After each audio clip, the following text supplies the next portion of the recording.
हर युग में राक्षस होते हैं और हर युग में देवता और राक्षस होते ही हैं। जैसे कि धूप है तो छाएं हैं, दिन है तो रात है, दुख है तो सुख है ना। तो उसी प्रकार से hey guys, come to my channel. मैं कल अपने यूट्यूब चैनल में आप सभी का स्वागत करती हूँ। वीडियो देखने से पहले आप सभी से रिक्वेस्ट है, वीडियो को लाइक कीजिएगा, चैनल को सब्सक्राइब करके बेल आइकन को प्रेस कर दीजिए ताकि मेरी नेक्स्ट वीडियो की नोटिफिकेशन आप तक पहुंचे। तो गाइस, अभी चारों तरफ यही है कि कल की भगवान के अवतार के बारे में चारों तरफ चर्चा है ना। कि कल की भगवान कब अवतार लेंगे, कब ये दुनिया में जो हो रहा है ये क्यों हो रहा है, आए दिन दुर्घटना हो रही है ना।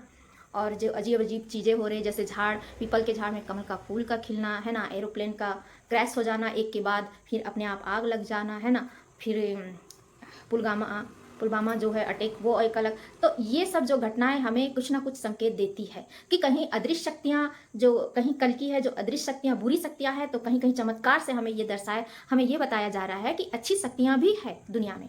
तो ये हमको पहचानना है।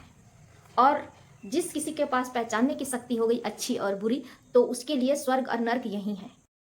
4 युग होते हैं है ना। सतयुग, त्रेता युग, द्वापर युग और कलयुग। तो अभी जो समय चल रहा है कलयुग का। तो पहले सतयुग में जो दुश्मन होते हैं, जो राक्षस होते हैं, देव और राक्षस, ये दोनों का स्थान अलग अलग था। धरती लोक और स्वर्ग लोक, ये दोनों अलग अलग जगह में रहते थे। फिर उसके बाद जो हुआ है त्रेता युग। त्रेता युग में एक ही जगह में है ना, राक्षस और भगवान साथ ही साथ एक ही लोक में रहने लग गए है ना, जैसे कि रावण और राम भगवान। फिर आया द्वापर युग। द्वापर युग में देव और दानव एक ही घर में रहते हैं, जैसे कि पांडव और कौरव है ना। लेकिन कलयुग में देव, देवता और राक्षस मनुष्य के एक ही शरीर में रहते हैं। मनुष्य के अंदर ही ये दोनों विराजमान है। तो सबसे कठिन, सबसे भयंकर जो है कलयुग है। कलयुग तो कलयुग में ऐसा भी बोला जाता है कि अगर कलयुग में आप भगवान का माधव नाम भी जप लो तो भी तर जाओगे। उस समय लोग तपस्या करते थे, फिर भगवान का नाम लेते थे, फिर भजन कीर्तन करते थे। लेकिन कलयुग में एक ऐसा है कि कलयुग में लोग भगवान का सिर्फ भजन कीर्तन का नाम लेने से ही उनका कल्याण हो जाएगा, मुक्ति हो जाएगा, ऐसा माना जाता है ना। तो ऐसा भी कहा जा रहा है कि जैसे समय के अनुसार, जैसे कि सतयुग में जो पड़ा, सतयुग में जो राक्षस के लिए भगवान को 52 अवतार हो गया, जैसे कि खंबे से प्रकट होने का नरसिंह अवतार लेकर, जैसा राक्षस वरदान मांगते थे उस जमाने में अमर होने के लिए, भगवान भी उसी समय उसी का तुरंत निवारण करने के लिए वो भी उसी समय अपना भेष उसी के अनुसार बना लेते थे है ना। सतयुग में, त्रेता युग में भी रावण को मारने के लिए भगवान ने विभीषण का सहायता लेकर रावण के नाभि पे निशाना लगाया। ठीक, तो रावण और राम, इसमें जो कहानी बताया गया है एक भाई का, इसमें जो कहानी जो है प्रेम, त्याग, इसी का ही दर्शाता है कहानी। तो उसी के आधार पर रामायण जो लिखा गया था।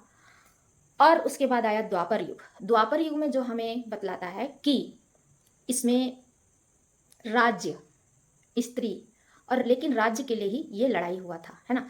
तो जैसे कि अर्जुन के सामने कौरव के उन्हीं के परिवार खड़े थे उसके अपोजिट, लेकिन अर्जुन ने हथियार उठाना स्वीकार नहीं किया।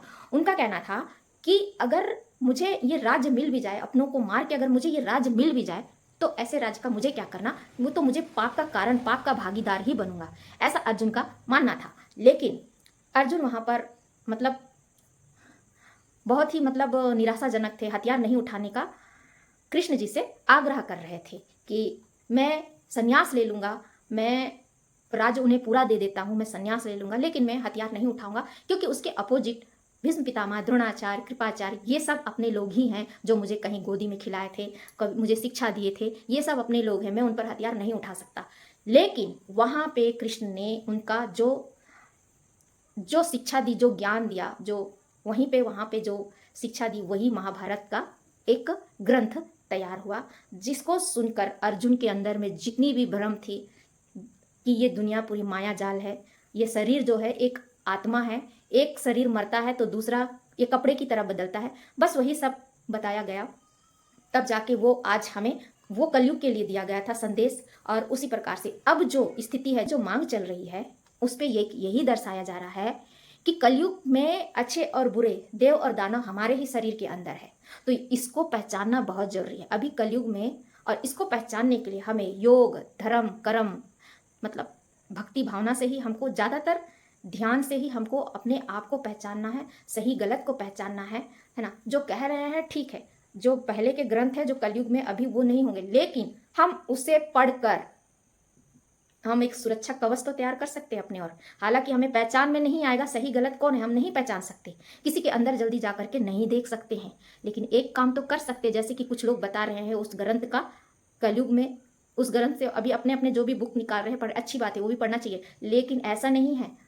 उस ग्रंथ भगवत गीता पढ़ना इसीलिए जरूरी है क्योंकि आपके चारों ओर एक औरा तैयार होगा, वो जो सुरक्षा कवच का काम करेगा, है ना।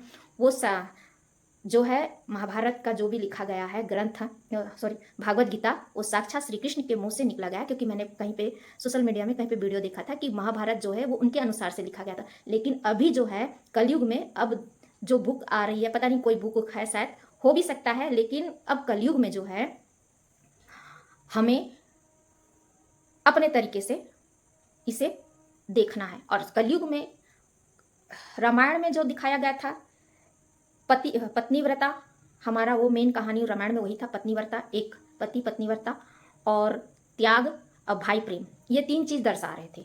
तो उस चीज को वो करते हुए लोग, क्योंकि पता था कि आने वाले मतलब द्वापर युग में क्योंकि भाई भाई लड़ेंगे, और वही हुआ है ना। द्वापर युग में वो जो ग्रंथ तैयार था उसमें कुछ लोग उसमें अमल करें, कुछ लोग नहीं किए होंगे, जो भी है उस समय की बातें होंगी। क्योंकि जो बुक अपन देते हैं जो एक हाथ से दूसरे हाथ में जाता है, ताकि इसलिए जाता है कि हम उसे पढ़ लिख कर ताकि कुछ दिमाग आए, कुछ उसके संस्कार उसी के अनुसार से इसमें ढले। लेकिन महाभारत जो है, सॉरी रामायण जो है, वो जो ग्रंथ मिला है, लेकिन द्वापर युग में, द्वापर युग का शायद पता चल गया था होगा, इसलिए भाई प्रेम, एक पत्नीव्रता और ये, लेकिन द्वापर युग में भाई भाई आपस में लड़े हैं पूरा, है ना।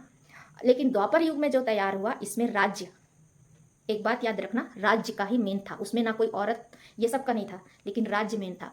आपको एक बात नोटिस होना चाहिए कि कलयुग में लोग धन संपत्ति और राज्य के लिए ही इतना धन संपत्ति प्रॉपर्टी, इसी के लिए एक दूसरे को मारामारी कर रहे हैं, लेकिन हम उसे पहचान नहीं पा रहे हैं। हम भगवत गीता पढ़ के संत्री संध्या काल करके हम भगवत गीता करके माधव नाम जप कर सकते हैं और अपने चारों साइड और एक तैयार कर सकते हैं, लेकिन और भी अपने दिल और दिमाग को सचेत रखना है, क्या सही है क्या गलत है, ये सब पहचानना भी बहुत जरूरी है। मेरी एक वीडियो में होगी कि कलयुग सबसे ज़्यादा बलवान ऐसा बताया गया है। चारों में झगड़ा होता है, सतयुग कलयुग द्वापर युग में जो भी झगड़ा होता है, लेकिन सबसे ज़्यादा चतुर कलयुग ही है। मैंने वो अपने चैनल में वीडियो देख लीजिएगा, उसमें बताया गया कि कलयुग कितना बुद्धिमान है, और बुद्धिमान है इसीलिए ये जो युग चल रहा है बहुत खतरनाक है। और आने वाले समय में बहुत ही, एक तरफ से सोचो कि ये 2 शक्ति आपस में अंदर ही अंदर लड़ रही हैं और ये युग परिवर्तन हो ही रहा है। और हमें आपको ये जो त्रिकाल संध्या भगवान का पूजा पाठ करके हमें कल की भगवान से कनेक्ट करना